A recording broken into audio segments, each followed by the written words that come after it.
텍스트에 나와 있는데요. 그 첫 부분, 이 종교를 바라보는 몇 가지 시각에 대해서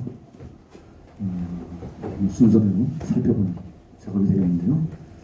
거기에 보면 이 크게 세 가지가 나와 있고 거기에 두 가지가 더 추가가 되어 있는데요. 종교적 근본주의부터 시작해서 과학적 합리주의, 종교적 보편주의 이 세 가지가 원래 우리가 첫 시간에 종교를 바라보는 시각에서 도표를 통해서 간략히 이야기를 했었고, 그 밑에 나와 있는 이 병행주의와 포용주의는 종교적 보편주의와 좀 비슷하면서 조금 다르기 때문에 두 가지를 더 첨가했습니다. 그래서 순서대로 먼저 종교적 근본주의라고 하는 것, 종교적 근본주의 자리에서 종교를 바라보는 시각을 검토하기 위해서는 먼저 종교적 근본주의가 무엇인가, 어떤 것인가를 알 필요가 있고, 그러기 위해서는 이게 어떤 배경에서 등장했느냐를 좀 추적할 필요가 있는데, 그래서 약간 우회 작업을 통해서 종교적 근본주의가 20세기 주로 등장을 했고 지금 상당한 영향력을 많이 행사하고 있는데, 구체적으로는 기독교 근본주의, 이슬람 근본주의 여기 익숙한 편이고, 더 나아가면 유대교 근본주의 등등 해서 여러 종교선 통해서 나타나는 흐름인데, 일단은 이 서구의 역사를 중심으로 왜냐하면 종교적 근본주의란 용어 자체도 서구 그리스도교 맥락 속에서 등장했기 때문에 서구, 특히 유럽의 역사를 거슬러 올라가면서 종교적 근본주의의 수련 과정을 살필 텐데요. 그러기 위해서 거기 보면 쇠속화 다원화, 그 다음에 자유주의 신화 이라고 하는 이런 것들을 우리가 이해를 해야 마지막에 나와 있는 근본주의 신화의 성격을 좀 더 분명하게 이해할 수 있기 때문에 거기 나와 있는 그 순서에 따라 하나씩 살펴보도록 하겠습니다. 그래서 쇠속화라고 하는 말은 우리가 전 시간에도 살펴봤었죠. 어떤 나라를 분석할 때, 어떤 국가의 종교 상황을 분석할 때 이걸 키워드로 삼았었죠. 예, 그래서 BBC 방송 주최국이었던 영국이 왜 여러 가지 종교성 조사 결과 막대 그래프가 C그룹에 속하면서 낮게 나올까? 신에 대한 믿음이라든지 뭐 기도, 예배 뭐 등등 여러 측면에서 낮게 나오는 그 이유를 우리는 세속화의 효과다라고 하는 측면에서 한번 진단을 해봤었는데, 어떻게 보면 영국이 걸어갔던 역사, 그러니까 중세에서 근대로 영국의 역사의 흐름을 보면 바로 우리가 지금 이야기하는 이 세속화의 전형을 보여주고 있는데, 그래서 영국을 포함해서 특히 서유럽 국가들이 중세 사회에서 근대 사회로 넘어가는 그 과정,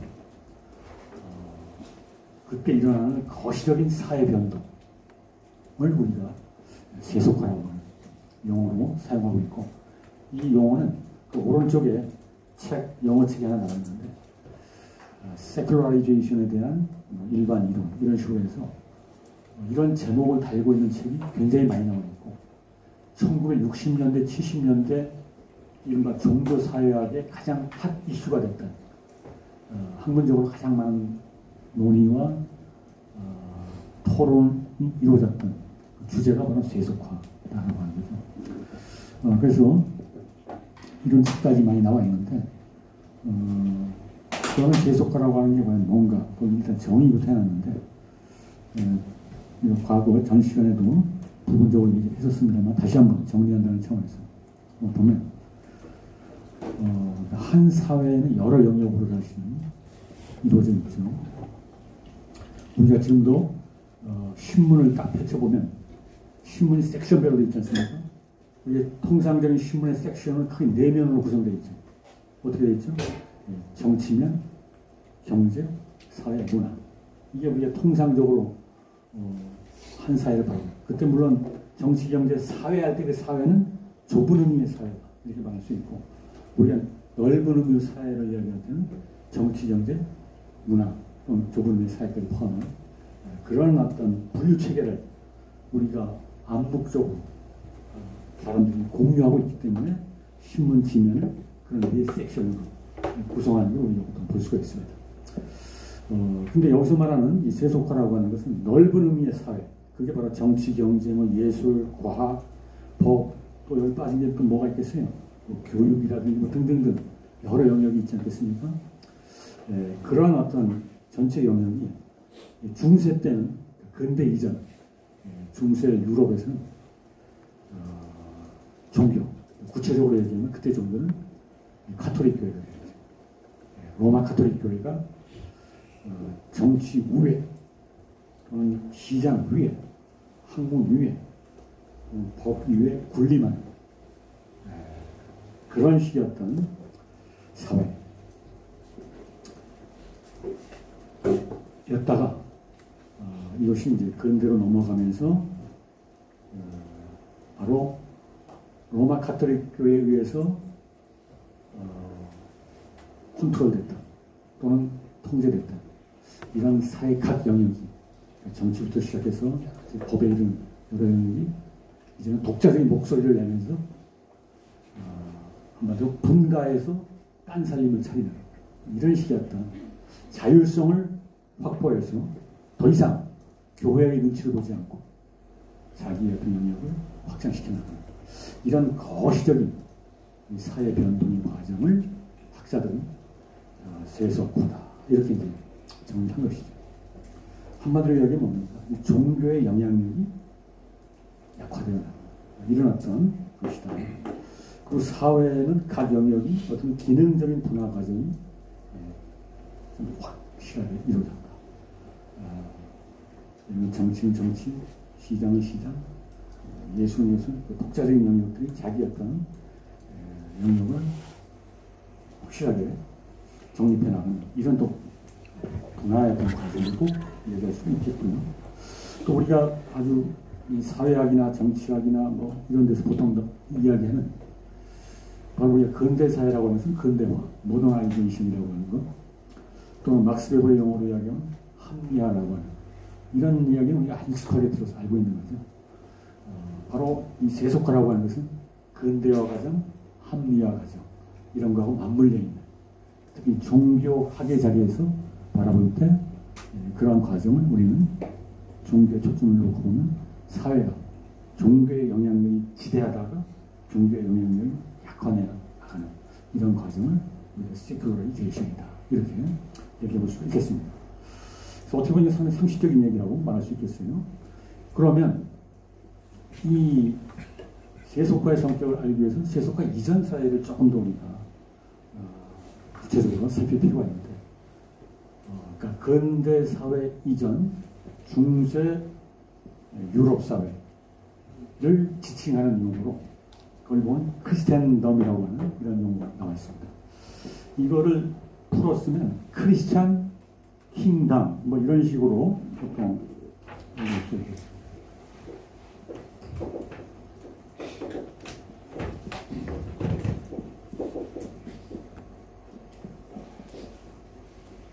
그래서 보통 기독교 왕국 뭐 이렇게 보통 번역을 많이 하고요. 또는 뭐 기독교 세계라고 번역하기도 하고, 또 다른 말로 기독교 사회 뭐 이렇게도 번역하는 경우가 있습니다. 원래 덤이라고 하는 말이 이 어떤 영역을 나타내는 거죠. 왕이 다스리는데 킹덤 뭐 이런 식으로 어원적으로 되어 있기 때문에 한말로 기독교라고 하는 또는 그리스도교라고 하는 이 종교가 전 사회의 영역을 지배하고 다스렸다. 그런 어떤 사회 또는 세계를 나타내는 개념입니다. 그래서 그거를 거기 다시 한번 설명했죠. 로마 가톨릭 교회가 전 사회의 영역을 물에 분리만 했어요. 근데 오른쪽에 지도가 나와 있는데, 요거는 바로 이제 중세 사회, 어떤 종교 지도라고 말할 수 있겠죠. 근데 우리가 크리스천덤이라는 말을 썼지만 엄밀하게 이야기하면 그건 노란색하고 또 오른쪽에 있는 색깔은 무슨 색깔인가? 약간 그 베이지색이 조금 더 진한 이런 것인데, 그러니까 기독교가 서방 기독교와 동방 기독교 사실 갈라져 있었죠. 이건 사실은 로마 제국이 동로마 제국과 서로 만들고 정치적으로 분리되어 있었는데, 어떻게 보면 기독교도 그 영향을 받아서 서방교회와 동방교회로, 이건 대체로 AD 1000년경을 무렵해서 확실하게 분리가 됐고, 아직은 이게 종교개혁이 일어나기 전이죠. 요 500년 뒤에 종교개혁이 일어나서 거기 카톨릭 교회라고 나와 있는 그 왼쪽이 알프스를 경계로 북쪽과 남쪽으로 다시 한번 분리가 돼서 지금까지 그 기독교가 세 가지 흐름으로 흘러버린 거죠. 이때까지는 두 가지 기독교입니다. 근데 주로 우리가 다루게 되는 것은 그 오른쪽에 있는 오소독스 크리스천이티, 보통 우리가 동방 정교회라고 이야기하는, 그러니까 그리스 정교회, 러시아 정교회로 대표되는 주로 동유럽 계통의 이 기독교보다는 근대 이후의 역사를 이끌어왔던 것은 동유럽이 아니라 서유럽이었다. 서유럽에서 산업혁명이 일어나고 시민혁명이 일어나고, 그래서 제국주의, 식민지, 이렇게 세계를 뒤흔들어 놨다. 그리고 그에 따라 기독교도 역시 동방교회는 조용하게 있었는데 서방교회는 세계로 진출하게 되고, 또 내부적으로 엄청난 또 분열과 갈등을 이렇게 되는 역동적인 과정을 겪게 되는 것이죠. 그래서 거기 카톨릭 크리스천이티라고 나와 있는 것은 정확하게는 로만 카톨릭 처치가 되겠고, 다른 말로는 라틴 크리스천덤이다라고 얘기합니다. 그러니까 동유럽도 나름대로 크리스천덤이지만 주로 여기서 얘기하는 것은 서유럽의 크리스천덤에서 라틴 크리스천덤이 되겠습니다. 그래서 그거를 다시 도표로 정리한 게 그 밑에 오른쪽에 있는 것이 되겠습니다. 그러니까 기독교 왕국 시절에 그 모습을 보면 한 사회의 무게중심을 차지하고 있었던 게 로마 카톨릭 교회가 돼요. 여기에 정점은 교황청, 교황이 되겠죠. 그러고 나서 아까 말했던 그 사회 다경영, 정치, 경제와 예술이 그 로마 교회의 강력한 입김을 받을 수밖에 없었다. 그래서 당시에도 나름대로 국가들이 있었고 또 정치 권력들이 있었지만 오늘날하고는 너무나 다른 이런 상황이죠. 당시에는 군주, 또 왕, 또 황제와 같은 국가 통치자들이 자신의 교황에 의해서 사실상 임명되거나 파면이 될 수 있다. 교황에게 잘못 보였다면 목이 날아갈 수 있다. 한마디로 정치가 종교에 예속되어 있는. 물론 여러분이 서양사를 배웠으면 그렇게 단순하지 않죠. 중세가 교권과 왕권의 그 대결 구도가 이렇게 흘렀지만 때로는 세속 군주들의 힘이 더 강해서 교회가 약세에 몰리기도 하는 이런 과정, 엎치락뒤치락 하는 과정이 있었습니다. 그럼에도 불구하고 근대 사회하고 비교하면 중세 사회는 우리가 얘기하는 종교, 가톨릭 교회의 헤게모니, 파워가 훨씬 강력한 것이면 우리가 부인할 수가 없겠고, 그런 어떤 거시적인 틀 속에서 봤을 때 어떤 가톨릭 교회가 정치 우위에 부인을 하는 이런 어떤 모습을 볼 수가 있었고요. 그 다음에 심지어 경제 영역도 마찬가지입니다. 당시에는 교회법적으로 중세시대 때는 이자라고 하는 것이 금지가 되어 있습니다. 원칙적으로. 이자 노리를 하면 안 되는 게 있습니다. 근데 현대 우리가 살고 있는 이 사회는 어떻습니까? 자본주의 사회는 어떻게? 만약 이자가 금지되어 있다? 그 은행이라고 하는 것이 존재할 수 없게 되는 거고, 은행이라는 게 주로 대출, 이자를 가지고 운영이 되는 건데, 그게 안 된다는 것은 자본주의 자체가 흘러갈 수 없다는 건데, 그러니까 결국 중세가 이 자본주의가 발전할 수 없었던 게 바로 그 이자 같은 게 원천적으로 금지되어 있었어요. 그렇지만 최소한의 경제활동은 필요하지 않겠어요? 그래서 다른 편법을 통해서, 여러 가지 다른 방식을 통해서 이제 경제가 최소한으로 올라갔지만, 기본적으로는 종교가 기단에 개입했다는 얘기죠. 한마디로 예수 그리스도의 가르침에 의하면 어떻게 남한테 돈을 빌려주고 이자를 받을 수 있는가? 안 된다. 라고 하는 이런 어떤 교회의 가르침이 경제 능력에 작동했기 때문에 나타나는 현상입니다. 그 다음에 과학 영역은 또는 이렇게 학문 영역은 마찬가지죠. 우리가 이 부분을 탈 때 제일 먼저 떠오르는 사건이 뭐가 있겠죠? 한마디로 교회의 영향 때문에 어떤 과학자가 순환당했던, 이른바 종교재판에 회부됐던 대표적인 사건이 뭐가 있죠? 누구죠? 네, 그렇죠. 정확하게는 갈릴레오 갈릴레이라고 하는. 근데 여러분들 중에 혹시 상식인데, 이름이 앞에가 갈릴레오고 뒤에는 갈릴레이잖아요. 이름 좀 이상하지 않습니까? 갈릴레오 갈릴레이. 요거는 당시 이탈리아 토스카 지방에 살았던 그 갈릴레오라고 하는 그 이름 짓는 방법이 갈릴레오에서 그 마지막 철자 그것만 이자로 바꾸는, 그래서 이름을 그렇게 지어준 그런 풍습이 있었기 때문에 갈릴레오 갈릴레이 이런 식으로 됐다. 여러분 궁금한 사람은 또 찾아보시면 될 것 같고, 이거 잠시 지나가는 얘기였고, 어떻든 그래 갈릴레오 재판은 모르는 사람, 사실 갈릴레오 재판은 17세기 정도입니다. 이때는 벌써 중세가 사실상 무너지고 근대 사회로 벌써 들어갔던 이런 시점인데, 갈릴레오는 과학에서 망원경 가지고 전체. 근데 원래 갈릴레오는 수도사 출신입니다. 가톨릭 수도사.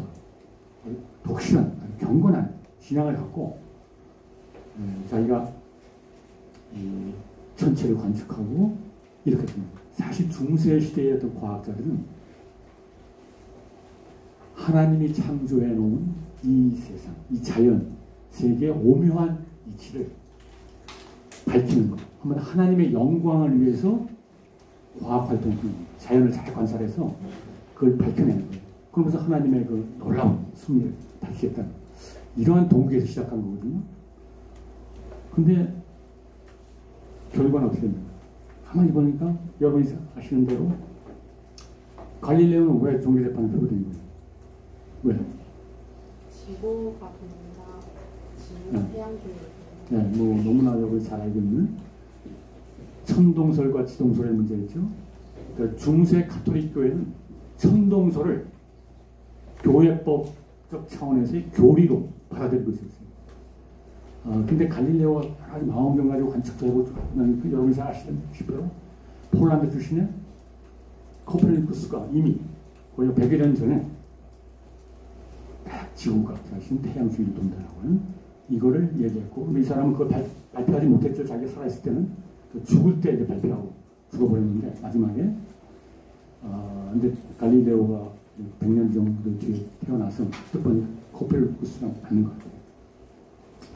그래서 결국은 지구가 돈다는 입장을 내세웠다가 결국 종교재판에 회부가 되고, 가톨릭 교회의 정면을 위배되는 학설을 주장했기 때문에. 근데 갈릴레오는 어떻게 됐나요? 중세 때는 종교재판에 회부되면 자 입장을 처리하지 않으면 화형당하거나 이렇게 되는 겁니다. 근데 갈릴레오는 어떻게 됐죠? 갈릴레오가 교황청 인맥이 있었어요. 아는 사람이 많이 있었고, 결국에 화형당하진 않고 어떻게 됐죠?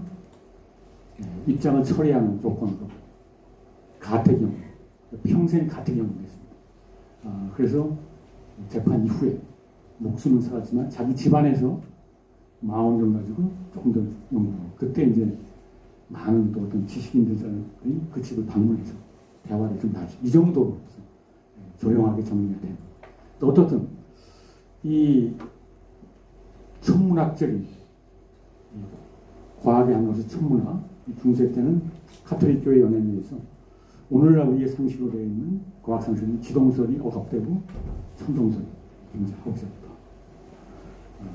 그럼 오늘날 가톨릭 교회는 어떻지? 그 후에 입장을 바꾼 거죠. 그 다음에 예술 부분. 이것도 마찬가지입니다.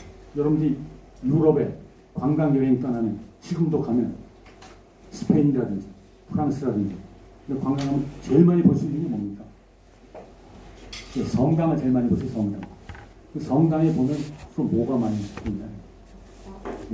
수많은 그림이나 뭐 조각이나 이런 것들 대부분 그런 것 카톨릭 미술 또는 카톨릭 예술의 맥락 한마디로 중세 시대 때 예술이라고 하는 것은 신앙심을 고양하는 신심 강화의 차원에서 이른바 종교 예술의 형태로 존재하고 있었죠. 예술의 존재 이유는 신앙을 고양하는 이런 거. 근데 요즘 여러분 혹시 뉴욕이라든지 워싱턴에 가면 많은 갤러리가 있지 않습니까? 우리 화랑이라고 그러는 거, 미술관들. 근데 가끔 그런 미술도 볼 때가 있어요. 뉴욕 그 맨하탄에 뉴욕시에서 운영하는 우리 시립미술관이죠. 거기에 어떤 작품이 전시가 됐는데 어떤 작품이냐? 성모 마리아의 초상을 그려놓고 거기다가 그 예술가가 그 작가가 코끼리의 배설물을 확 뿌려놓고 이게 전예술이다. 뭐 이런 식으로 탁 전시가 되는 경우가 있어요. 그러면 그 지역에 살고 있었던 카톨릭, 독실한 카톨릭 신앙을 갖고 있는 사람들 다 와서 전시 보다가 성모 마리아 그 신성한 거기에 코끼리의 배설물을 뿌려놓고 예술작품이라고 당장 미술관장 더 나아가 뉴욕시장 찾아가서 당장 저 작품 철거시키자. 신성모독적이다. 딱 이렇게 얘기하잖아요. 그럼 뉴욕시장이 뭐라고 얘기해요? 답변하겠습니다. 예, 뉴욕시장은 이거요. 좀 이해하셔야 됩니다. 이게 바로 아방가르드 예술이라는 겁니다. 이해하셔야 돼요. 만약에 이게 한 300년, 400년 전에 만약에 중세 때 만약에 이런 전위 예술을 해봤다. 그 작가 어떻게 될 것 같아요? 장작불 마련해. 올라가. 성냥 키워. 당장 화형으로 가는. 이런 건데 시대가 바뀌었다. 세속화 이후 시대이기 때문에 아방가르드 예술. 정말 예술을 위한 예술과 같은 이런 표현이 등장하고 더 이상 종교, 교회가 예술에 개입할 수 없는 이런 식의 사회로 바뀐 거죠. 예. 그래서 이 중세 이 기독교 왕국 시절에는 이런 식으로 교회가 큰 영역에 정치부터 시작해서 예술 영역까지 입김을 행사할 수가 있었는데 세속화가 이루어지면서 결국 이제 그게 바뀌게 되는 것이죠. 그런데 이 중세 기독교 왕국에 일어났던 체제를 신학적으로 지탱했던 또 신학적으로 정당화시켰던 이론이 하나 있었는데 그게 거기 나와 있는 양검론이라고 하는 또 양검이론이라고 하는 두 개의 칼이라고 하는 용어가 등장하는데 투스워드라고 하는 건 이건 한마디로 중세 카톨릭 교회가 제정한 만들어낸 이런 어떤 신학적인 논리죠. 그 내용이 뭐냐? 거기 보면 영적 검과 세속 검, 또는 세속적 검이 나오는데 요거는 카톨릭 교회에 중세 카톨릭 교회에 가면 예수 그리스도가 이 땅에서의 삶을 마감하고 우리가 전 시간에 얘기했죠. 예수 그리스도가 십자가에 채용됐다가 3일 만에 부활하고 다시 나타나서 40일 동안 제자들과 함께 하다가 40일 이후에 뭡니까? 승천 하늘로 올라가고 그러면서 몇 가지 부탁을 했죠. 그때 우리가 봤던 거 어떤 거였죠? 복음주의, 미국 복음주의를 이야기하면서 나왔던 게 뭐였습니까? 제자들 나는 지금 간다. 다시 올 것이다.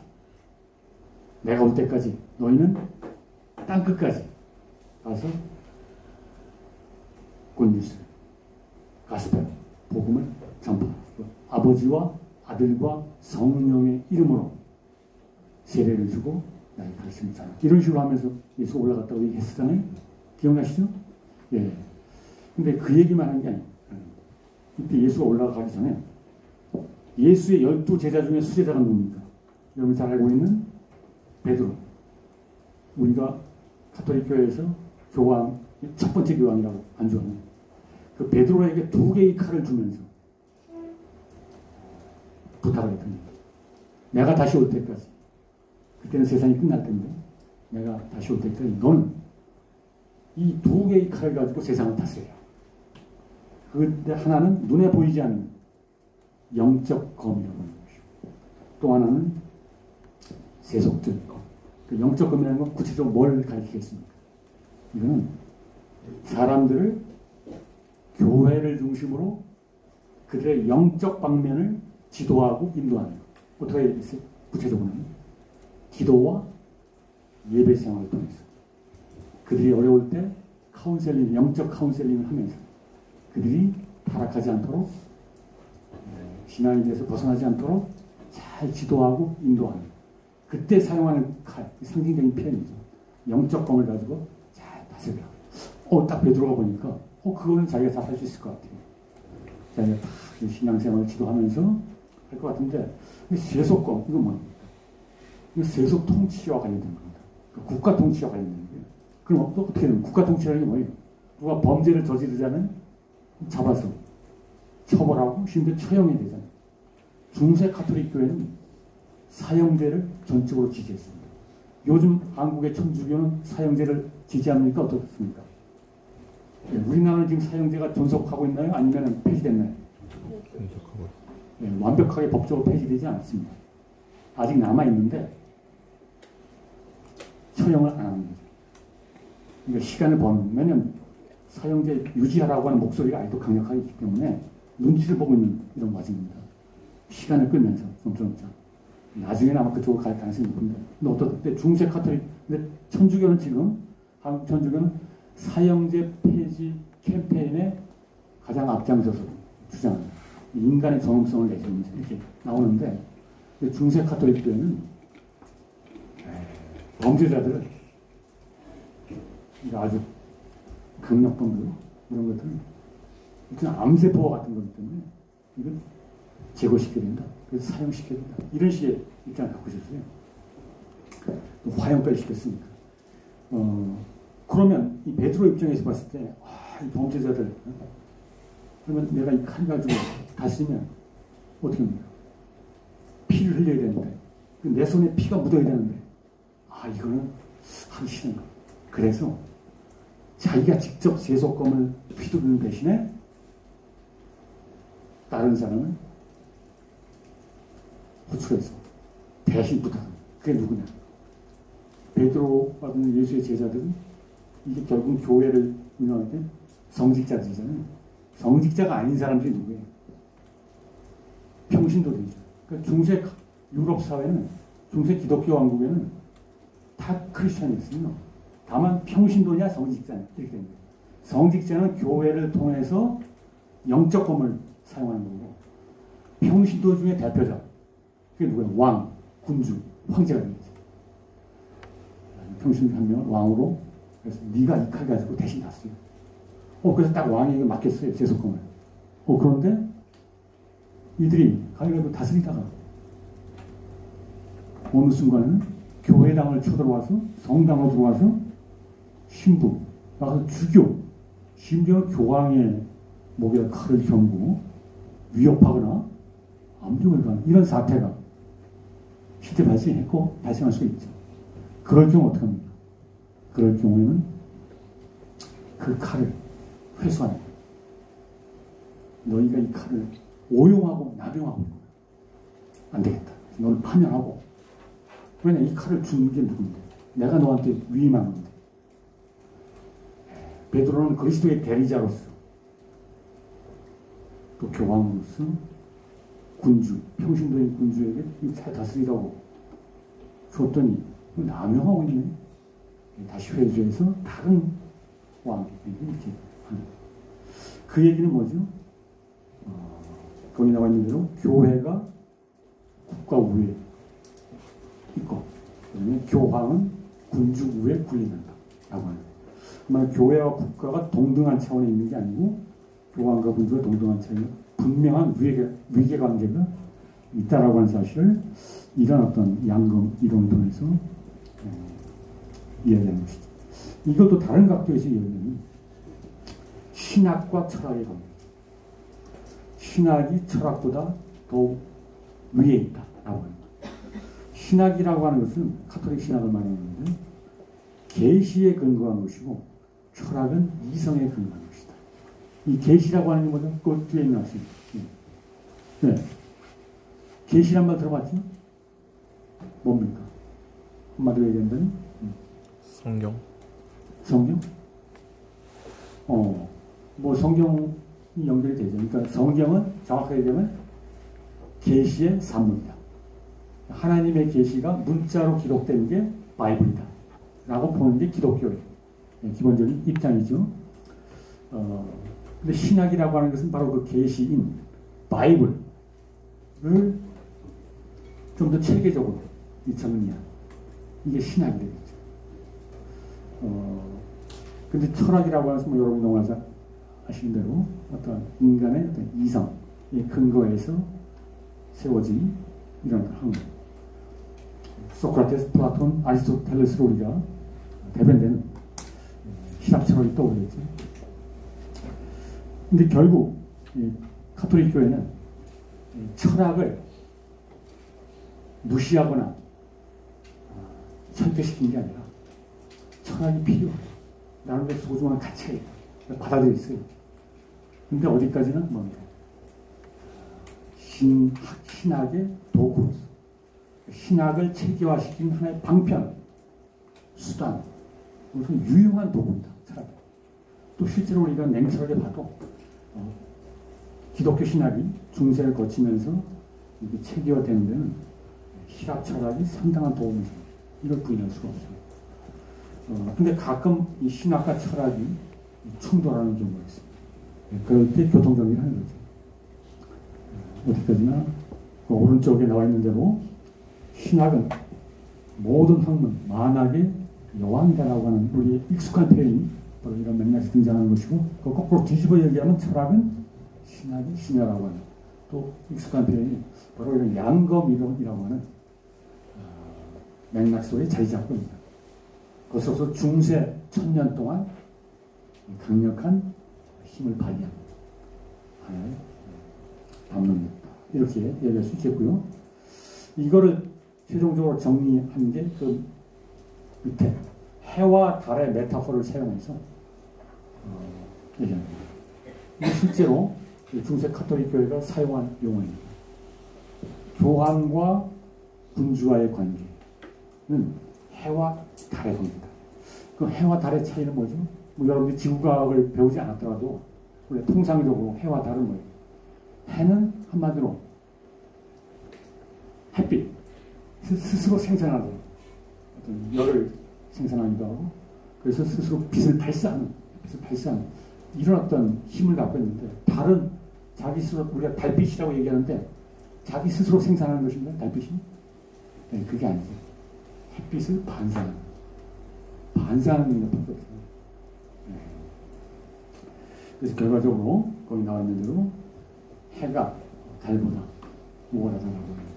이런 식의 철저한 위계적인 사고를 통해서 어떤 종교와 세속, 교회와 국가, 신앙과 이성, 교황과 군주 등등의 이러한 관계를 설정하는, 이게 바로 기독교 왕이었고 그 양금 이론입니다. 이렇게 얘기할 수 있고요. 요걸 제가 다시 하나 여기 좀 자료로 한 게 이 그림이 있는데, 이거 가만히 보면 여기 라틴어로 내 표현이 좀 되어 있는데, 이 가운데 있는 원에 여기 밑에 있는 글자가 뭐로 되어 있나요? 세올로기아. 이게 뭡니까? 세올로기아. 신학이라고 하면 신학이고, 그 다음에 그 왼쪽에 보면 여기 필로소피라고 하는 말이 나와있죠. 필로소피아, 철학. 그 다음에 그 오른쪽에 보면 뭡니까? 영어로 하면 사이언스죠. 철학과 과학이라고 하는 것은 신학, 무게중심을 차지하고 있고, 아까 말한 대로 신학을 보조하는, 신학은 만학의 여왕입니다. 철학이나 과학과 같은 어떤 인간 이성에 근거한 이런 것들은 신학을 이렇게 보조하는 이런 위치입니다. 근데 그 위에, 그 원의 그 위쪽에 보면 또 칸을 나눠가지고, 거기 글자를 잘 보면 왼쪽 시계 방향으로 봤을 때, 왼쪽 위에 있는 피데스란 말이 나와 있죠. 그 다음에 그 가운데는 까리타스란 말이 나와 있고, 그 다음에 오른쪽은 스페이스, 말이 나와 있어요. 혹시 이 세 가지 용어가 기독교의 세 가지 덕목인데 혹시 아시는지 없습니까? 이거 뭘 나타내는 것 같아요. 피데스라는 게 영어로 faith가 되는 거예요. 그러니까 믿음 또는 신앙이라는 겁니다. 이 세 가지 얘기하면 믿음, 사랑, 카리타스는 자비라고 하는 뜻이고 히라보는 아가페라고 얘기하죠. 라틴어는 카리타스, 히라보는 아가페에 해당되는 게 바로 사랑이라고 하는 뜻이고 그 다음에 오른쪽 스페이스라고 하는 것은 소망, 희망이라는 뜻입니다. 그래서 나중에 우리가 수업시에 한번 다룰 기회가 있겠습니다만은 기독교인들의 세 가지 덕, 믿음, 소망, 사랑. 그 중에 제일 사랑이다. 이런 식의 말이 바이블에도 나오는데 어떻든 이 세 가지 덕을 이야기하고 있고 그다음 맨 밑에 가운데에는 보면 또 하나가 더 있어요. 휴밀리타스라고 해요. 겸손이라는 뜻입니다. 그러니까 기독교인들이 지녀야 될 어떤 네 가지 덕을 이렇게 표시했지만 그 가운데는 신학이라고 하는 걸 딱 위치시켜서 중세시대 이들의 어떤 세계관을 잘 보여주는 거가 되겠습니다. 그런데 이런 식의 어떤 기독교 왕국이 이제 근대 이후에 세속화를 거치면서 해체가 되는 거죠. 그러면서 지도가 바뀌는 겁니다. 그러니까 이 가운데 무게 중심에 있었던 종교가 이제는 여러 사회 영역 중 하나로 자리매김되는 이 모습을 볼 수가 있어요. 그리고 정치, 경제, 과학, 예술 그리고 종교 이렇게 됩니다. 근데 사실은 이 지도는 조금 더 정확하게 그리자면 여기 정치 또는 국가가 사실 무게중심에 들어오는 게 사실 근대 사회가 볼 수도 있습니다. 근대 사회는 국민국가 체제거든요.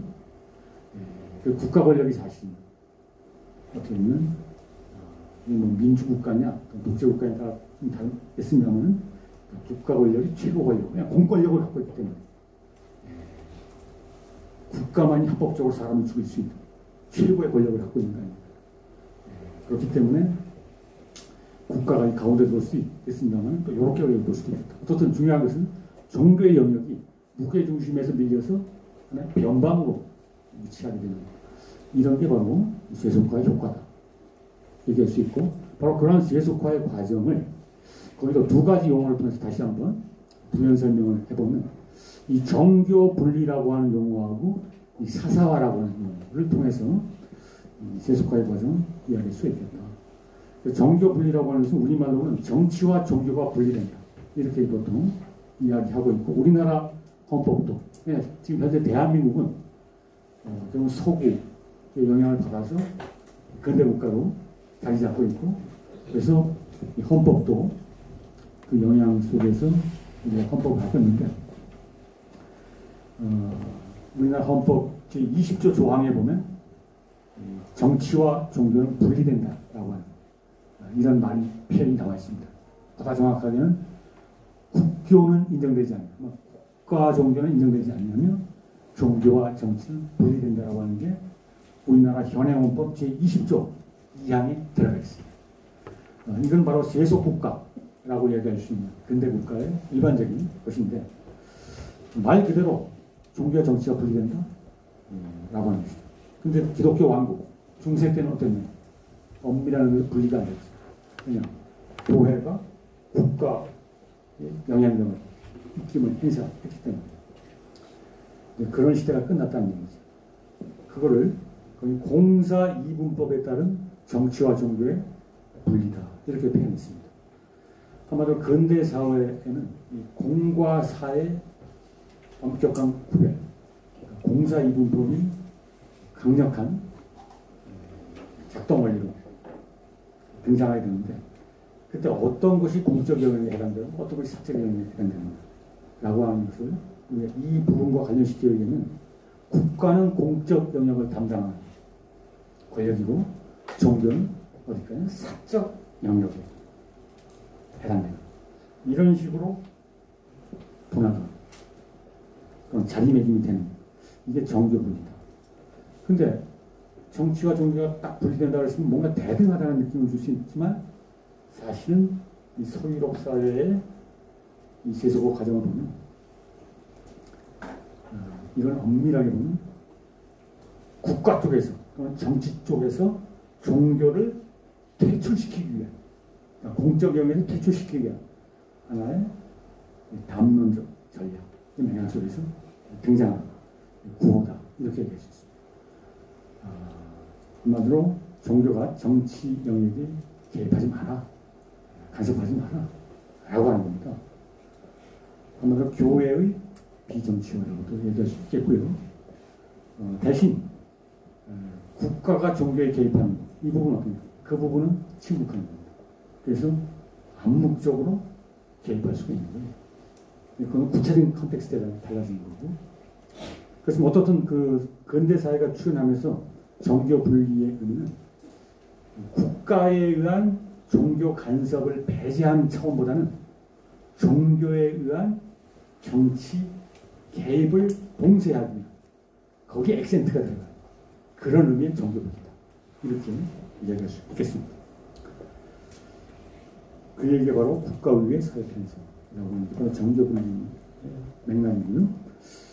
그거와 관련해서 사사화라고 하는 용어가 또 등장하는데, 이 프라이빗이라고 하는 말은 퍼블릭에 반대되는 용어죠. 사적인 프라이빗. 지금 우리가 프라이버시 이런 얘기를 하고 있잖아요. 근데 이거는 이제 프라이빗제이션이라는 용어를 쓰면, 여러분들 영어 사전을 딱 찾아보잖아요. 그러면 이 표현이 뭐로 나옵니까? 여기 지금 경제학과 학생들이 많은 거예요. 한번 제가 테스트를 한번 해볼게요. 경제학과 학생 중에 이주원 학생, 누구죠? 네. 이 경제학에서 이 용어가 등장하는 거 알고 있는데, 프라이빗제이션. 경제학에서는 이건 뭐라고 생각합니까? 사유화? 아니 뭐 그런 용어를 뭐 쓸 수도 있겠는데, 그거 말고 조금 더 우리가 신문에서 등장하는 신문 기자들이 경제 섹션 안에서 이 용어를 사용할 수가 있어요. 그때 이 경제학과 학생이 많으니까 또 한 명만 더. 나윤진 학생. 누구지? 프라이빗제이션 혹시 들어본 적 없어요? 경제학 원론 시간 영어책으로 이렇게 뭐 강독하거나 그것도 많이 나올 텐데. 우리말로 번역하면 프라이빗제이션. 이 경제학도인데 별로 그쪽에 관심이 없는 거 아니에요? 가끔 보면 우리나라 그 경제 섹션면에 철도는 그렇죠, 지금 민영. 철도는 보통 국가, 기관 산업이잖아요. 철도라고 하는 거예요. 그래서 주로 국가가 운영하잖아요. 근데 신자유주의 시대가 되면서 효율성이 어떻고 이렇게 하면서 민영화 시키는 거죠. 철도 민영화. 그때 프라이빗제이션이라는 거를 경제학에서 사용합니다. 근데 여기서는 그거하고 좀 통하죠. 공적인 국가 기관에서 민간 영역이 맡기는 거니까. 근데 종교가 사실 중세 때는 사실 공적 영역에 깊숙하게 개입했잖아요. 정치, 경제까지 개입하고 다. 그런데 이제는 세속화 시대에 와서는 공적 영역에서 퇴출되면서 너희들이 존재할 것은, 너희들이 활동할 것은 철저하게 사적 영역이다 라고 하는. 그래서 프라이빗제이션, 사사화됐다. 그러니까 종교의 사사화라고 하는 게 세속화의 한 부분으로 자리 잡고요. 그러니까 세속화의 하위 개념 사실은 자리 잡고 있는 게 사사화다. 이렇게 얘기할 수가 있겠습니다. 그래서 이 가만히 보면 이 중세 유럽 사회가 근대 사회로 전환한 또는 이행하는 과정에서 보면 종교의 영향력이 약화됐지만 종교가 소멸되는 건 아닙니다. 근데 세속화 논쟁 과정 속에서 어떤 사람들은 종교는 이제 소멸할 것이다. 그러니까 종교 소멸을 예측했던 사람이 되게 많아요. 또 그렇길 바라는 사람도 있고, 또 그걸 좀 더 가속, 악셀레이터를 해서 밟아서 좀 더 빠르게 앞당기자. 뭐 이런 식으로 그런 입장도 있었습니다. 그렇지만 우리가 큰 틀에서 보면 서구 사회는 종교의 소멸이나 사라짐이 아니라 사적인 영역에서 자기의 자유를 확보하는 이런 식으로 자기의 위치를 전환시키는 이런 모습을 볼 수가 있다. 그걸 우리 공적 헤게모니의 상징과 사적인 배치다. 이런 식의 표현했고요. 이 사사화 과정 또는 정교분리 과정은 종교의 자유라고 하는 거하고 또 맞물려 있다. 아까 얘기했던 대로 우리나라 현행헌법 제20조가 기본권 조항으로서 종교 자유 조항이라고 얘기하는데 우리나라 기본권 조항은 19조항이 양심의 자유고 20조가 종교의 자유고 21조 넘어가면 아마 정확하게 학문 예술의 자유 이런 것들이 좀 나오는데 바로 이 종교의 자유라고 하는 것이 같은 조항에 들어가 있다는 거 20조에 20조 1항이 모든 국민은 종교의 자유를 가진다. 2항이 국교, 국가 정도는 인정되지 않냐고 종교하든지 이렇게 되어 있는데 같은 조항에 몰아넣은 이유가 서로 연결되어 있기 때문에 그렇다는 거죠. 근데 이때 종교 자유 우리가 기본권을 갖고 있잖아요. 지금 여러분들 어떤 종교를 자유롭게 선택할 수 있잖아요. 그것도 언제든지 바꿀 수 있잖아요. 개종의 자유가 있잖아요. 또 자기 종교를 선전할 수 있잖아요. 포기할 수 있잖아요. 이게 바로 종교 자유의 핵심이 되는데 그게 그냥 보장받고 있습니다. 그런데 근대 사회에서 종교 자유라고 하는 게 보장은 되지만 그 한계가 또 보이지 않게 설정이 됩니다. 모든 기본권이 다 그렇겠습니다만 종교 자유도 그런 거죠. 그래서 종교 자유는 어디까지나 사적인 영역에서의 활동의 자유라고 하는 그런 성격이 강하다는 겁니다. 세속 사회에서의 종교 자유라는 겁니다. 그럼 그 사적 영역이 구체적으로 뭐냐? 첫 번째는 개인의 내면심이죠. 각 개인이 내적으로 신을 믿건 안 믿건, 또는 어떠한 신을 믿건, 그건 완전한 절대적 자유가 됩니다. 사실 누가 개입할 수도 없죠. 내면적으로 내적으로 자기가 신에 대한 예배와 기도를 하는데 그걸 국가가 어떻게 사실 자기 머릿속에 들어와서 개입할 수가 없잖아요. 사실. 그런 의미에서 내면적 자유는 거의 절대적 자유라고 해요. 어떻게 법적으로는 의미가 없는 이런 자유가. 근데 거기다 한 단계 더 나가는 게 이 가정에서의 신앙교육. 이거는 종교의 자유의 가장 추가죠. 그러니까 부모가 자기 자식에게 자기의 신앙을 전수시킵니다. 여기에는 국가가 개입할 수 없다. 그러니까 여러분 중에 좀 교회 다니거나 또는 어떤 특정한 종교를 갖고 있다면 계속 부모의 영향을 받아서 되는 경우가 많아요. 지금 우리가 친권이라고 했죠. 친권. 제3자가 다시 개입할 수도 없고 국가도 개입하기 곤란한 이런 친권 행사가 있잖아요. 종교 부분은 바로 그거 사실 비슷한 측면입니다. 그래서 가정에서의 신앙교육은 부모 마음대로 할 수 있다는 겁니다. 그 다음에 한 발 더 나가면 신앙 공동체에서의 예배, 이 자유를 말하는데 그러면 같은 신앙을 갖고 있는 사람들끼리 자발적인 커뮤니티를 형성해서 함께 기도하고 함께 예배하는 여기에 대해서는 자유가 보장됩니다. 이건 종교의 자유의 핵심적인 보장입니다. 그런데 그렇게 예배를 드리고 함께 신앙하던 사람들이 어느 순간 거리로 나와서 광화문에 나와서 탄핵 문제라든지 이런 정치 문제 있잖아요. 여기에 개입하면서 목소리를 하고 시위를 하고 한다. 어떻게 됐습니까? 지금 그게 논란이 되고 있지 않습니까? 여러분 신문 기사를 보면 기자들마다 또는 거기 컬럼니스트들마다 이 사태를 진단하는 관점의 차이가 나타났어요. 어떤 사람들은 지금 개신교 목사들, 여러분 대표적인 사람 다 알고 있죠? 떠올리기도 싫어하는 사람이 있을 겁니다. 이런 어떤 사람들의 어떤 정치론 극우적인 이런 식이야. 이거 완전히 그 정치꾼하고 다를 바가 없는. 이건 종교가 종교 고유의 영역을 벗어나서 정치에 개입하는 이거 아니냐. 이거 정교 분리 어긋나는 게 아니냐.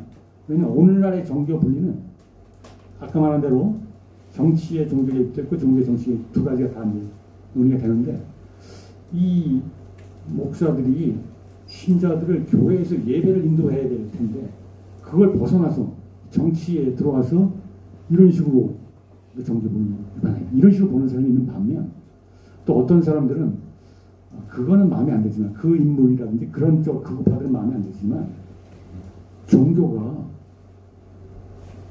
독재 권력을 거기 대항하고 그러기 위해서 민주화 운동에 개입하는 이거 어떻게 볼 거냐. 이거 종교의 자유의 한계를 넘어선 거냐 아니냐 이런 논란이 벌어지고 있거든요. 이건 정교 분리를 어떻게 해석할 것이냐 라고 하는 이런 논쟁이 되는 겁니다. 그래서 거기에 대해서는 그 자체가 논란의 대상이고 그건 뭐 관점에 따라 달라질 수 있는 이런 겁니다.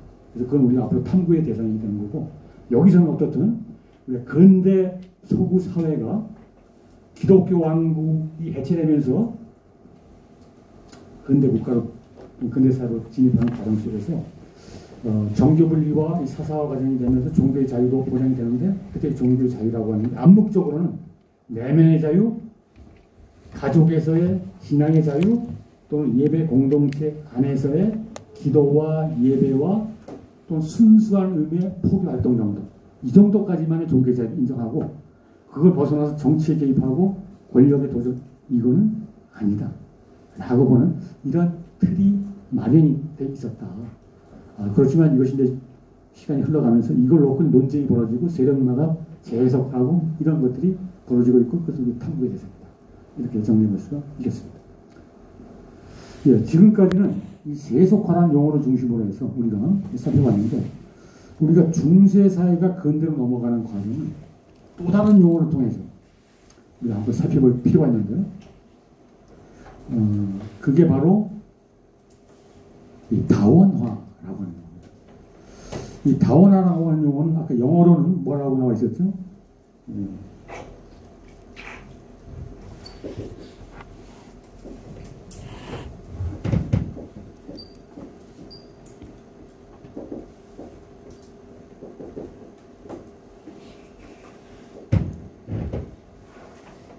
싱글의 반대가 플루럴이죠. 영어에서도 단수가 복수가 있지 않습니까? 근데 한마디로 중세 기독교 왕국은 하나의 종교가 독점적으로 지배하던 단일 종교 지형이었다면 이게 근대 이후에는 그게 무너지고 여러 종교가 공존하는 플루랄 그러니까 종교의 복수적 존재 형태라고 하는 그걸 다원화라고 보통. 그래서 세속화는 엄밀하게 얘기하면 사회가 세속화됐다는 거고 다원화는 종교가 다원화됐다는 거죠. 종교의 다원화, 사회의 세속화는 동시적으로 등장하고 있고 이건 서구 근대사의 동전의 앞뒷면 관계를 갖고 있다. 라고 하는 것이고 그래서 다원화 과정은 우리가 이제 살펴볼 필요가 있겠는데 아까 우리가 근대 이전의 중세사회를 기독교 왕국이라고 했는데 이걸 다원화 과정에 초점을 두고 중세 유럽 사회를 보면 거기 나와 있는 표현 엑스트라, 에클레시아, 룰라, 살루스라고 하는 라틴어로 나와 있는데요. 여러분 중에는 이거 수업 시간에 너무 이 용어들이 영어도 굉장히 많이 나와서 부담스러운데 라틴어까지 등장해서 완전히 좀 곤란스럽다. 그래서 불만을 제기한 학생이 있을 수 있겠는데 그럼에도 불구하고 제가 이걸 과감하게 고수하고 있는 이유는 적어도 서울대 정도의 어떤 지성을 갖고 있다면 이 정도 라틴어 정도는 이번 학기 통해서 기억할 필요가 있겠다. 라고 하는 나름대로의 어떤 판단에 의해서 제가 이걸 계속 유지하고 있는데 이거 가만히 보면 그렇게 어려운 표현 아닙니다. 엑스트라라고 하는 말은 지금도 우리가 많이 사용되는 용어 아닙니까? 여러분들이 옷을 사러 갔을 때 사이즈가 있지 않습니까? 자기가 좀 등치가 커서 라지. 근데 딱 점원이 당신은 라지가 좀 안 돼. 응? 하면서 뭐를 권장합니까? 엑스트라 라지. 얘기하지 않습니까? 라지 바깥에 있다는 얘기니까 엑스트라라는 것은 바깥이라는 뜻이죠. 거기서 벗어났다. 이런 뜻입니다. 그래서 여기서 말하는 아웃사이드의 의미가 되는 거고요. 에클레시아란 말은 히라버에서 원래 나왔는데 그 밑에 보면 처치. 이 처치라고 하는 말은 사실 독일어, 게르만 계통의 키루시아란 말에서 이게 처치로 된 거고, 근데 사실 지금 프랑스나 이탈리아에 가면 처치란 말은 없어요. 에클레시아란 말. 이 말에 근거한 표현들이 훨씬 더 많이 등장하고 있어요. 그래서 에클레시아이란 말은 교회라고 하는 뜻이에요. 지금 영어식은 처치가 되겠고요. 룰라라고 하는 말은 no라고 하는 뜻이고, 살루스는 영어의 셀베이션이라는 말이죠. 구원이라는 말. 그래서 보면 순서는 바뀌어 있습니다만 정확하게 표현하면 이 라틴어를 영어로 그대로 지적하면 There is no salvation. There is no salvation outside of the church 이렇게 되는 겁니다. 그래서 교회 밖에는 구원이 없다. 이제 교회라고 했는데 엄밀하게 얘기하면 뭡니까? 로마 가톨릭교회. 우리가 중세 소유독사를 다루고 있기 때문에 로마 가톨릭 교회 바깥에서는 구원받을 수 없다. 라고 하는 독점적인 구원관을 나타내는 이런 어떤 용어다. 이렇게 얘기할 수 있고요. 그래서 한마디로 중세 소유독사에는 거기 나와 있는 대로 가톨릭 신앙을 통해서만 구원을 받을 수 있다. 이렇게 되는데 거기 보면 성사라고 하는 말이 나오고 있습니다. 영어로는 세크라멘트인데 그보다 정확한 세븐 세크라멘트 7성사 또는 7성사라고 우리나라 말로 이야기하는데 이건 지금도 한국 천주교 교회에서는 신자들이 이거를 지키면서 신앙생활을 하고 있습니다. 그래서 지금 이 수업 시간이 가톨릭 교리 교육 시간이 아니기 때문에 이걸 우리가 자세하게 이야기할 필요는 없겠습니다만은 조금 아까 얘기한 대로 여러분들이 최소한 중세 시대 사람들은 어떻게 살았는가 라고 하는 이런 어떤 물음을 한번 던져보고 그랬을 때 그걸 잘 이해하기 위해서는 여기서 말하는 세븐 세크라멘트를 이해하면 중세 시대 사람들의 삶의 모습이 어느 정도 이미지가 그려질 수가 있다는 거예요. 그런 차원에서 제가 이제 여러분들 소개를 하는 거고 이걸 뭐 일일이 하나하나 뭐 다 기억하는 얘기는 아니고 상식으로 좀 알아둘 필요가 있겠다. 그게 뭐냐? 중세 시대 사람들은 태어났을 때부터 죽을 때까지 한마디 요람에서 무덤까지 가톨릭 교회를 통해서 삶이 이루어집니다. 교회를 중심으로. 근데 거기에 7가지를 거쳐가게 됩니다. 또는 반복하게 됩니다. 성사라고 하는 게 뭐예요? 세크라멘트라고 하는 거예요. 거룩한 것, 성스러운 것. 한마디로 가톨릭 신부들이 또는 가톨릭 성직자들이 주관하는 성스러운 몸짓에 해당되는 겁니다. 또 의식에 해당되는 거예요. 그 7가지가 뭐냐? 이거는 이제 거의 세례부터 쭉 나와 있는데 7가지 그냥 얘기하면 여러분 헷갈려서 이해가 안 돼요. 그래서 저는 좀 더 이해를 돕기 위해서 요거를 나름의 논리에 따라 얘기하는데 일단 이렇게 시작합니다. 첫 번째가 거기 보면 세례란 말이 나와 있죠. 영어로 베프티즘. 이건 뭡니까? 중세시대에 태어났으면 태어나자마자 얼마 있다가 부모님이 그 태어난 아이를 데리고 성당으로 가서 신부님에게 뭘 받습니까? 유아세례라는 겁니다. 유아세례. 그러니까 중세 가톨릭 교회는 유아세례가 일반적이기 때문에 그래서 신부님이 성부와 성령과 성령의 이름으로 이 아이의 이름이 있을 거 아닙니까? 내가 누구누구에게 세례를 주노라 하면서 접시에 물을 받았다가 손가락으로 적셔가지고 이마에다가 떨어뜨립니다. 이건 지금도 여러분 천주교 성당에 가면 볼 수 있는 그 모습입니다. 유아세례. 그렇게 해서 유아세례를 받고 아마도 이 세상에 들어온 겁니다. 그러면 그렇게 해서 그 다음에 성당 다닐 거 아닙니까? 부모 따라서. 그러다가 나이가 될 거 아니에요? 그러면 청소년기가 되죠. 15살 정도 청소년. 그러면 두 번째가 뭡니까? 그 견진이란 말로 나와 있고 그 오른쪽에 보면 영어로 이렇게 그림까지 나와 있는데 그 위에 가운데 있는 거 이마에다가 지금 딱 손 얹고 하는 유아세례고 베프티즘. 그 다음에 두 번째가 뭡니까? 그 오른쪽 맨 귀퉁이에 있는 거. 그러니까 왼쪽 위에 있는 것처럼 그 베프티즘이고 부모가 갓난아이에게 신부님 앞에서 세례받는 베프티즘, 세례 성사 되고 그다음 오른쪽 위에 있는 게 바로 이마에다가 어떤 사제가 다시 뭐 하고 있는 겁니까? 기름을 칠해줍니다. 기름. 지금도 볼 수가 있어요. 견진이라는 건데 영어로는 confirmation. 여러분들이 지금도 이 confirmation이라는 단어를 일상에서 많이 사용하고 있지 않습니까? 누구하고 약속을 했어요. 컨펌한다 그러지 않습니까? 확인한다. 한마디로 어렸을 때 유아세례를 받았는데 이제 네가 이제 점차 어른으로 성장하고 있지. 그래서 중간 체크하는 겁니다. 그래서 그 신앙을 다시 한번 컨펌하는 한마디로 신앙을 조금 더 견고하게 하는 것. 견진이란 말이 견고하게 다시 한다. 그래서 요거는 신부가 하는 게 아니라 주교는 한 지역 전체를 관장하는 사람이죠. 근데 주교가 옛날에는 일일이 했는데 요즘은 너무 많으니까 일일이 하기 힘들어요. 신부에게 위임해서 본당 신부가 그 대상자에게 대신 기름을 머리에 치고 요즘은 이런 견진성사를 받게 돼 있어요. 요건 뭡니까? 한 인간이 태어나서 우리가 지금은 그 제도 없었지만 성인식이라는 거예요. 성인식. 아이가 어른의 문턱을 넘어갈 때, 어른으로 진입할 때 겪게 되는 인문의식이 성인식인데 한마디로 카톨릭적 성인식에 해당되는 게 바로 견진성사다. 이렇게 여러분들이 이해하시면 되고, 그럼 견진성사 받아서 이제 성장해서 어른이 됐잖아요, 거의. 그럼 어른이 되면 뭡니까? 중세 사람들은 당연히 결혼하는 겁니다. 요즘은 사회가 바뀌어서 여러분들 중에서 비혼을 선언하는 사람도 있고 나는 결혼에 관심 없어. 이런 사람도 있지만 중세 때는 상상할 수 없는 사고방식이죠. 그래서 당연히 견진을 받고 자기가 성인이 됐으면 이제는 배우자를 만나서 혼인을 하는 겁니다.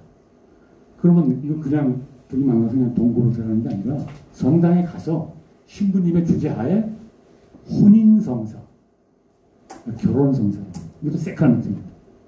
미사의 형태로 결혼식이 진행이 됩니다. 그래서 우리 앞에서 그때 얘기했잖아요. 가톨릭 그 영국 얘기하면서 가톨릭에서 이혼을 금지한다고. 아주 예외적 사유관이 금지된다. 이게 바로 이런 식의 세크라멘트로서 혼이 이루어집니다. 그래서 그 오른쪽 가운데 있는 게 바로 이제 결혼 성사가 되고, 그럼 결혼해서 자식을 낳고 또 이렇게 살다가 보면 어떻게 됩니까? 그 다음 단계는 인생의 다음 단계는 뭐예요? 태어났고 성장했고 결혼했고 이제 마지막 문턱, 인생의 마지막 문턱은 이승에서 저승으로 또 한 번 문턱을 넘어가는 거예요. 마지막 통과. 이게 바로 가톨릭에서는 정부성사, 마칠 종자, 임종할 때 종자. 이때는 또 신부가 와서 마지막 임종을 지키면서 여태까지 지었던, 살아오면서 지었던 죄, 물론 그동안 고백성사도 많이 있지만 아직 남아있는 죄를 다 고백하도록 하고, 그 배에다 기름칠을 주고, 그 하나님께 이 영혼을 부탁하면서 마지막을 보내는, 이렇게 되는 겁니다. 한마디로 요람에서 무덤까지 교회를 통해서 세크라멘트 성사를 통해서 한 인생이 마무리가 되는, 이게 중세인들의 일상입니다. 교회가 없으면 이게 이룰 수 없고, 세븐 세크라멘트라 했는데 지금까지 살핀 게 몇 가지였습니까? 지금까지 네 가지였잖아요.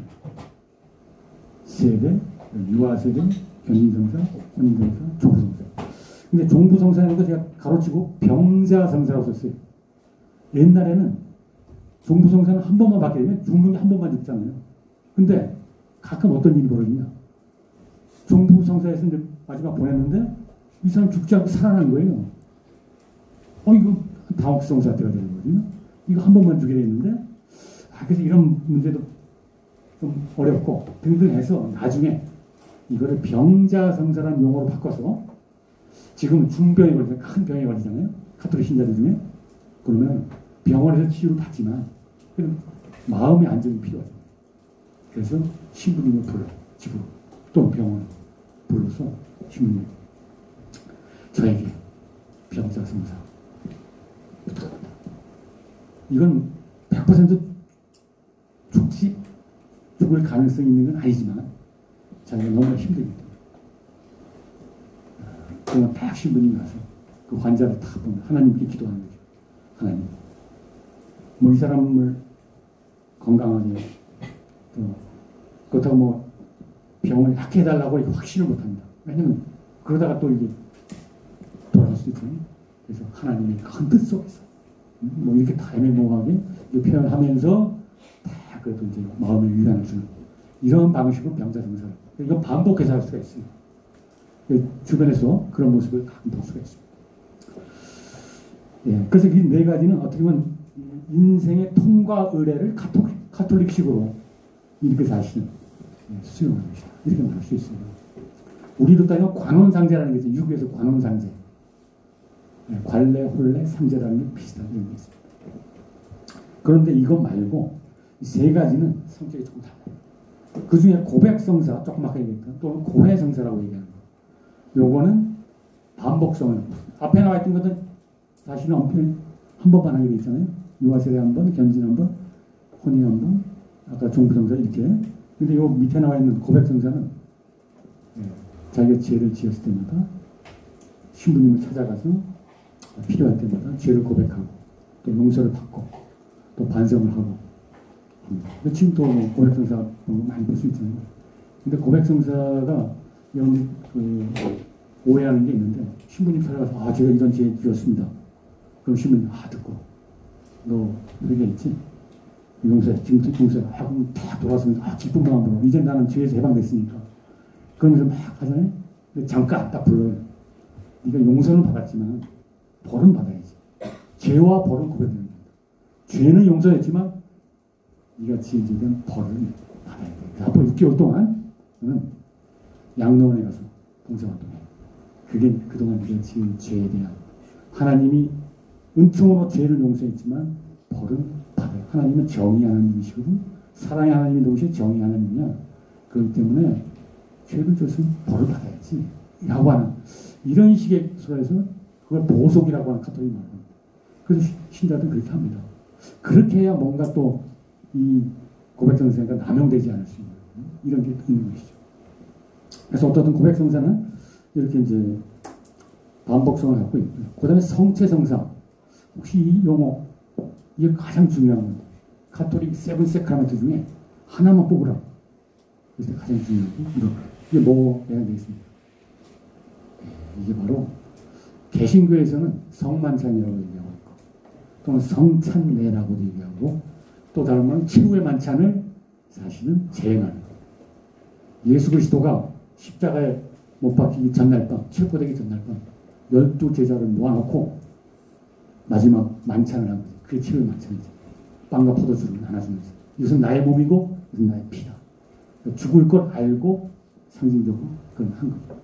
그러면서 나는 죽는, 나는 간다.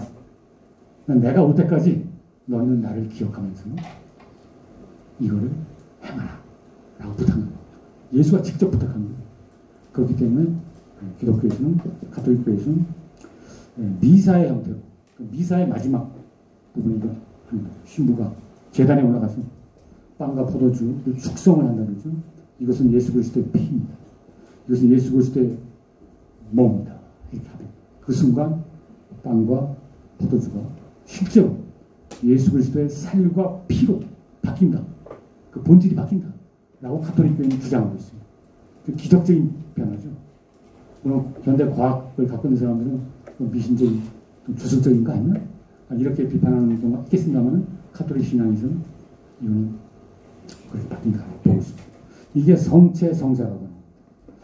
그래서 빵과 포도주를 자기 몸속에 예수의 살과 피를 자기 몸속에 받아들임으로써 구원의 은총을 받고 이런 어떤 중대한 의미를 갖고 있는 것이죠. 그런데 마지막에 신품성사라고 하는 게 들어있습니다. 요거는 사실은 매우 예외적인 겁니다.